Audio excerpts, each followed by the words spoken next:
यानी कि आप कुछ फिक्स फैक्टर्स होते हैं, कुछ वेरिएबल फैक्टर्स होते हैं। जैसे आपका लैंड फिक्स फैक्टर है, अब आप एक साल में लैंड थोड़ी बढ़ा सकते हो, तो ये फिक्स फैक्टर हो गया, ये फिक्स फैक्टर हो गया। वेरिएबल फैक्टर क्या होता है? लेबर हो गया, जैसे लेबर हो गया। जैसे अब लेबर क्या है? वेरिएबल फैक्टर है। भैया आज आपको काम ज्यादा आ गया, आप ज्यादा लेबर हायर कर लोगे, वो तो एक साल में हो सकता है। ये पूरा फिगर आपके सामने है। टीपी इंक्रीज कर रहा है at an increasing rate, then उसका डिक्रीज कर रहा है डिमिनिशिंग रेट, देन फॉल्स। जब ये यहां से गिराना इस कंडीशन, तो आप देखो ये यहाँ पे मैक्सिमम हो गया, वेरिएबल फैक्टर चेंज हो रहा है। टीपी आप देखिए 12-22 दे रखा है, आप इसको माइनस कीजिए, देखिए आपका एमपी गिर रहा है। हाय एवरीवन, क्या हाल चाल है आप सभी लोगों के? कैसे हैं आप लोग? उम्मीद करता हूं कि सब लोगों की तैयारी बहुत बेहतरीन तरीके से चल रही होगी। और आज मैं आप सभी के साथ एक बहुत छोटा सा प्यारा सा लेक्चर लेके आया हूं। नाम है उसका प्रोडक्शन फंक्शन। आप सभी जानते हैं कि भाई साहब कितना इंपॉर्टेंट और कितना जबरदस्त और इजी सा चैप्टर रहने वाला है, छोटू सा चैप्टर है। कैसे करेंगे सब बच्चे यही सोच रहे होंगे, तो इसको हम अगेन वन शॉट करेंगे।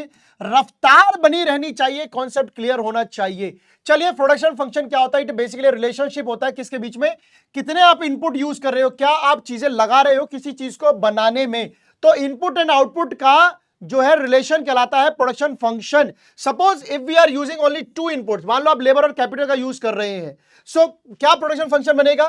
Function is equal to labour and capital. Capital को हम के से डिनोट करते हैं, ये होता है function. So production function specify either the maximum output that can be produce with the given input. Production function में एक चीज बाय डिफॉल्ट होती है कि आप जो भी इनपुट लगा रहे हो ना, उससे जितना आपके पास इनपुट है, आपने इनपुट लगाया, जितना उसका मैक्सिमम आउटपुट आ सकता था वो आउटपुट आया। ये होता है प्रोडक्शन फंक्शन में पहली बात। दूसरा, ये रिलेशनशिप बताता है between input and output use, ये हम जान चुके हैं। It is always defined with the respect to the given technology. इससे हम गिवन टेक्नोलॉजी के साथ चलते हैं, जो टेक्नोलॉजी आप पूरी यूज करेंगे ताकि मैक्सिमम प्रोडक्शन हो सके। It is express with the reference to a particular period of time. आप एक पर्टिकुलर पीरियड ऑफ टाइम में चलते हैं, जैसे कि आप 2024 का प्रोडक्शन फंक्शन गिरेंगे, आप 2025 का देखेंगे, 2026 का देखेंगे, इस तरीके से हम बात करते हैं।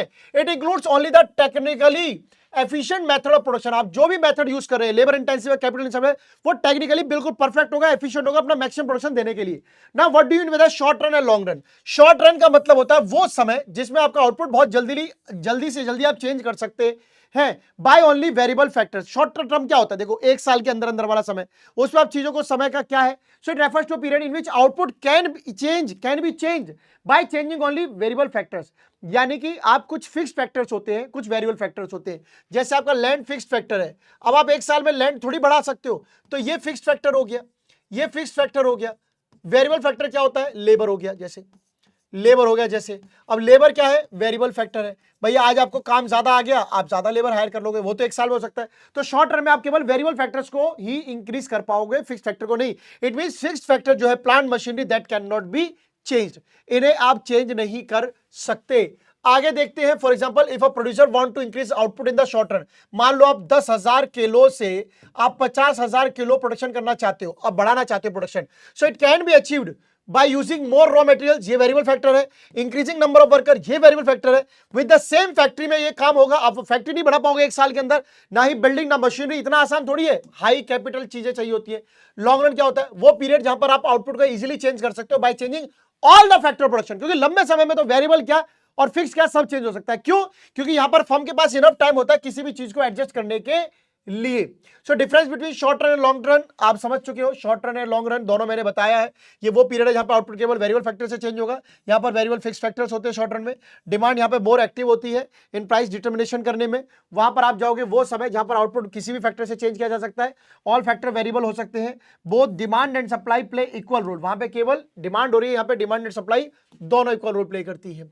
Variable factors and fixed factor क्या होता है? वेरिएबल फैक्टर वो फैक्टर होते हैं जो कि चेंज हो सकते हैं शॉर्ट रन में।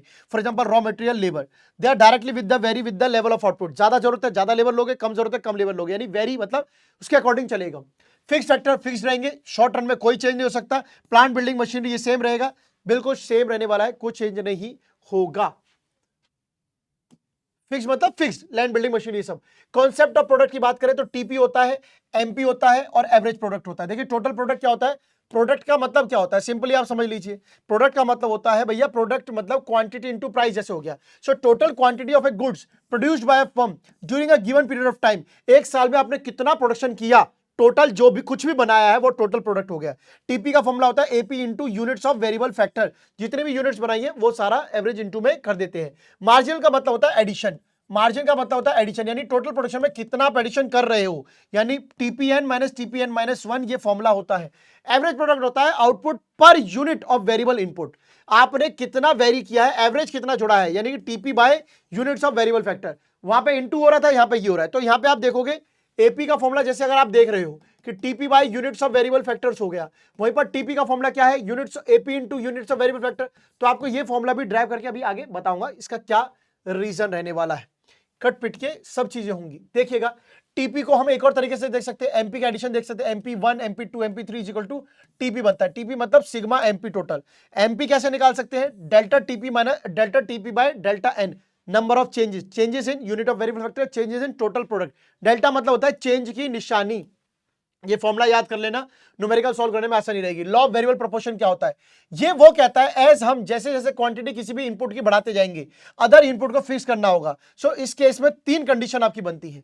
State that we increase quantity of only one input keeping other input fix, किसी एक को बढ़ा रहे हैं बाकी को फिक्स कर रहे हैं, तो क्या होगा, टीपी इनिशियली बढ़ेगा at an increasing rate, TP increase होगा then diminishing rate, then finally negative rates. तो ध्यान रखना, increasing at increasing rate, increase at diminishing rate, then negative rate आएगा। और आपको बताएंगे भी, रुक जाइए, फेज 1 जब टीपी इंक्रीज करेगा इंक्रीजिंग रेट से, एमपी क्या करेगा, रिलेशनशिप आता है, 3 फेज के ऊपर क्वेश्चन बिल्कुल आएगा, 5 नंबर में बिल्कुल आता है, आप सुन ले सकते हैं। टीपी जब बढ़ता है एमपी भी बढ़ता है, टीपी जब इंक्रीजिंग रेट से होगा तब एमपी बढ़ेगा, टीपी जब डिक्रीजिंग रेट से बढ़ रहा होगा एमपी तब डिक्रीज करेगा बट पॉजिटिव होगा। बट जब टीपी गिरता है ना दोस्तों, समझ लेना इसकी कयामत आई है ना, इसकी शामत आ जाएगी, टीपी बिकम्स नेगेटिव। ये डिक्रीज कर रहा है तो ये डिक्रीज कर रहा है, बट ये राइज तरीके से डिक्रीज कर रहा है, बट ये तब भी पॉजिटिव रहेगा, हर जगह पॉजिटिव रहेगा, बस इस जगह आके एमपी जो है वो नेगेटिव हो जाता है। फिक्स फैक्टर देखते हैं कैसे, 1 1 1 1 1 है, 1 2 3 4 5 6 वेरिएबल फैक्टर है, टोटल प्रोडक्ट दे दिया 10 20 50 ये दे दिया। अब देखिए मार्जिनल देखिए, पहला 10 का 10 रहेगा, 30 minus 10 20, 45 minus 30 15, 52 minus 7, 52 minus 52 0, 48 minus 4। तो अब आपको देखना है दो के कंडीशन बना लीजिए।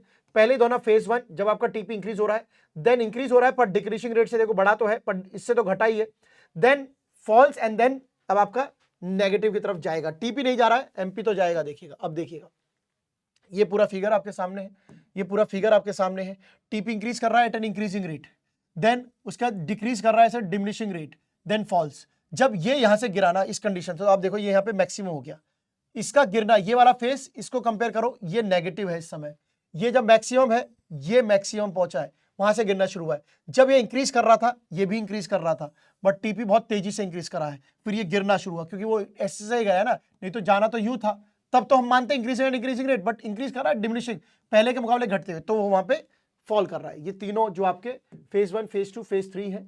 रीजंस क्या है लॉ ऑफ वेरिएबल प्रोपोर्शन के, रीजन फॉर फेज 1 क्या रहा है, इंक्रीजिंग रिटर्न्स टू फैक्टर रहा है, क्योंकि सीधी सी बात है better utilisation of fixed factor हुआ है। In first phase supply of fixed factor is large था, फॉर एग्जांपल लैंड है, एंड वेरिएबल फैक्टर जो थे वो कम थे, क्योंकि फिक्स्ड फैक्टर को हमने पूरी तरीके से यूटिलाइज नहीं किया है। तो रीजंस बहुत कम ही आते हैं इसके पीछे, बट आपको मैं फिर भी बता रहा हूं। So when variable factors are increase, जब हम वेरिएबल फैक्टर लेबर को रॉ मटेरियल को बढ़ाएंगे and it combined with the some variable factors also, so better utilisation of fixed factor हो पाएगा। फिक्स्ड फैक्टर जैसे लैंड है, अब लैंड पे लोग कम काम कर रहे हैं तो उसका यूटिलाइजेशन पूरा नहीं हो पाएगा, आप वेरिएबल फैक्टर चेंज करो, बढ़ जाएगा, रॉ मटेरियल लाओ, ज्यादा प्रोडक्शन होगा, तो ये increase efficiency of variable factor. So when variable factors are increase, जब आपने मान लीजिए लेबर बढ़ा दी, तो क्या होगा, अदर फैक्टर के साथ फिक्स्ड फैक्टर के साथ करेंगे तो एफिशिएंसी वेरिएबल फैक्टर की भी तो बढ़ेगी। इंडिविजुअलिटी ऑफ फिक्स्ड फैक्टर की बात करते हैं, fixed factor which are combined with the variable factor are indivisible. देखिए आप ऐसा नहीं हो सकता कि हम वेरिएबल फैक्टर को ले लेके काम करते रहे, फिक्स को छोड़ दें, दोनों को ही साथ लेके काम करना पड़ेगा। Reason for diminishing returns to factor, यानी सेकंड फेज के लिए क्या है, optimum combination of factors. There is one optimum combination of fixed factor and variable factor होता है, जहां पर टीपी मैक्सिमम था, यानी कि जब आपका टीपी ऐसे आया था ना, यहां पे मैक्सिमम कॉम्बिनेशन था, इसके बाद क्या हुआ, मार्जिनल रिटर्न जो है वो डिमिनिश होना शुरू किया था। आप देखेंगे तो ऐसे करके वो निकल गया था, ये यहाँ पे मैक्सिमम था, ये जब यहाँ पे गिरा तो ये यहाँ पे नेगेटिव हो गया था, ऐसा मतलब याद रख लेना, डायग्राम उस पर चले जाना ओरिजिनल पे। Over utilisation of fixed factor, so if we keep increasing variable factor को ज्यादा यूज करेंगे, एक ऐसी टाइम आएगा जब फिक्स्ड फैक्टर जो है उसकी लिमिट पूरी हो जाएगी और उसके बाद वो जो है अब प्रोडक्शन नहीं देगा, फिर तो वेरिएबल फैक्टर ही देगा और वहां से कोई काम नहीं बनना। Imperfect substitute, diminishing returns occurs because fix factor and variable factors are imperfect substitute to one another. भाई साहब फिक्स फैक्टर की जगह वेरिएबल फैक्टर नहीं ले सकता, वेरिएबल फैक्टर की जगह फिक्स फैक्टर नहीं ले सकता, यानी कि capital labour that can not B, they can be substitute in place of each other till a particular limit तक। आफ्टर दैट आप इनको भी एक दूसरे की जगह पे यूज नहीं, कैपिटल लेबर की एक जगह होती है ना, एक जगह तक दोनों यूज करेंगे। पैसा थोड़ी, जहां आदमी काम नहीं कर रहा पैसा करेगा, पैसा कैसे काम करेगा? तो ये इनके 3 रीजन है। Reason for negative returns to factor phase 3 का क्या है? लिमिटेशन ऑफ फिक्स फैक्टर, क्योंकि उसके आगे वो काम नहीं कर सकते। Poor coordination between variable and fix factor, अभी देखा कैपिटल एंड लेबर का देखा। Decrease in efficiency of variable factor, वो अब डिक्रीज करेगा क्योंकि एक लिमिट बाद वो भी नहीं बढ़ेगा। What is law of diminishing margin? ये कहता है as more and more unit of a commodity are employed with fix factor, variable factor जब फिक्स फैक्टर के साथ रहेगा तो मार्जिनल जो प्रोडक्ट है उस वेरिएबल फैक्टर का वो गिरना शुरू हो जाता है। मार्जिनल प्रोडक्ट जो है वो गिरना शुरू हो जाता है। जैसे आप देखिए आपके सामने एक क्वेश्चन है, variable factor fixed factor variable factor दोनों दे रखे हैं, वेरिएबल फैक्टर चेंज हो रहा है, टीपी आप देखिए 12-22 दे रखा है, आप इसको माइनस कीजिए, देखिए आपका एमपी गिर रहा है, टीपी बढ़ रहा है, एमपी गिर रहा है, सीधी सी बात होती है। Law of diminishing marginal returns का ये डायग्राम बनता है। Relationship between TP and MP आ जाइए, टीपी एंड एमपी का रिलेशनशिप देख लीजिए, 0 है, ये 10 रहेगा, 10 30 माइनस 10 ये जाएगा, फिर ये जाएगा, इस तरीके से आपको ये पूरा करना है। As long as TP increase करेगा, MP also increases. When TP increase and increasing rate, MP decreases. When TP reaches maximum point, MP becomes 0. When TP starts falling, MP becomes negative. ये चारों मतलब ये पॉइंट में बताया है, वो phase 3 के अंदर ही ये क्वेश्चन बने हुए। Relationship between AP and MP, AP and MP देखोगे तो ऑब्वियसली आपको सिंपल सा नजर आएगा। AP तो प्राइस बराबर होता है, सिंपल, उसका लॉजिक भी हम आपको समझा देंगे भाई। ये हो गया। MP देखिएगा, MP क्या होता है? TP बाय, पहले आप इसको TP निकाल लो, एक में TP निकाल लो, एवरेज से टीपी निकाल लो तो वो कैलकुलेट हो जाएगा। आप कर सकते हो, इसमें कोई दिक्कत नहीं है, दिखाऊंगा आपको, वैसे मैंने फॉर्मूला बता दिया है। एज लॉन्ग एज डायग्राम आएगा, as long as MP is more than AP, AP rises. When MP is equal, इसका डायग्राम होना चाहिए,